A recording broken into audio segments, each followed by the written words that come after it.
बच्चों, आज की कहानी का नाम है न्याय। एक राजा था। एक काशी राम नाम का राजा था। उस राजा की रानी बहुत ही सुंदर थी, जिसका नाम करुणा था। राजा अपनी रानी से बहुत प्यार किया करते थे। एक बार ठंड के मौसम में सुबह के समय काफ़ी ठंड थी। फिर भी रानी ने नदी में नहाने का फैसला किया। फिर क्या, रानी ने अपनी सेविका के साथ नदी में नहाने के लिए चली गई और नदी में नहाने लगी। नदी का पानी बहुत ठंडा होने के कारण कुछ ही देर में रानी और उनकी दासियां कांपने लगीं। तभी रानी ने आदेश दिया कि जाओ, जल्दी से आग की व्यवस्था करो।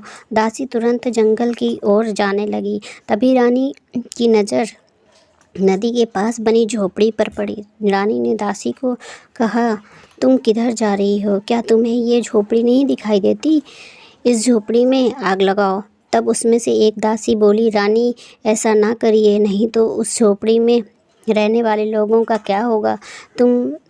तब रानी ने कहा, तुम आग लगाती हो या मैं तुम सबको सज़ा दूँ? नहीं तो मैं तुम सबको सज़ा दूँगी।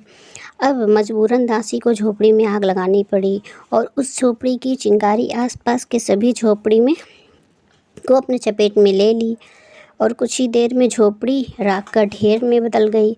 रानी बड़ी ही खुश हुई और सारा माहौल गर्म हो गया था और रानी की ठंड भी नहीं लग रही थी।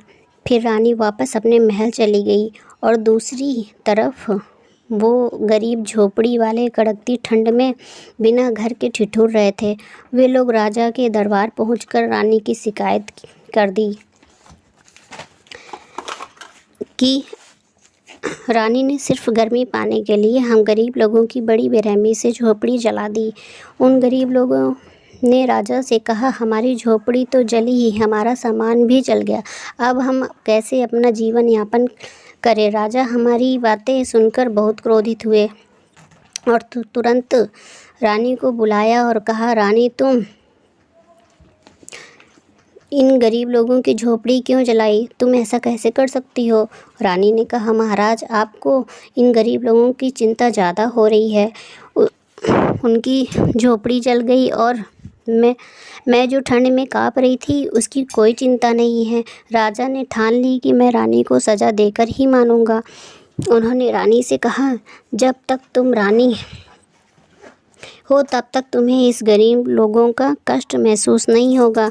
और राजा ने रानी को से सारे कीमती आभूषण व कपड़े छीन लिए और एक भिखारी का पहनावा पहना दिया और रानी को उस महल से निकाल भी दिया और कहा, अब जाओ, तुम हर घर से पैसे मांगना और उन पैसों से अपना उन लोगों का घर बनवा के देना जिसे तुमने जला दिया था।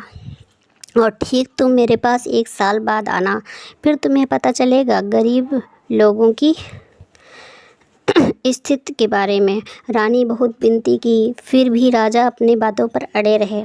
तब रानी को अपने भिखारी रूप में महल को छोड़ना पड़ा और रानी बहुत पछता रही थी, लेकिन इसलिए नहीं कि वह गरीब लोगों की झोपड़ी जलाई, बल्कि इसलिए कि राजा ने उसको जो सज़ा सुनाई उस बारे में सोचकर वो पछता रही थी। रानी ने पूरे 1 वर्ष तक भिखारी का जीवन जिया। इस 1 वर्ष में रानी हर घर से भीख में पैसे मांगा करती थी और राजा ने रानी के अपराध के लिए बिल्कुल सही सज़ा चुना था।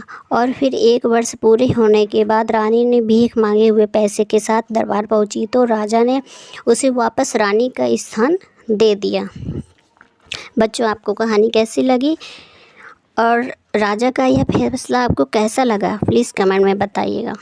और अगर आपको मेरा चैनल पसंद है तो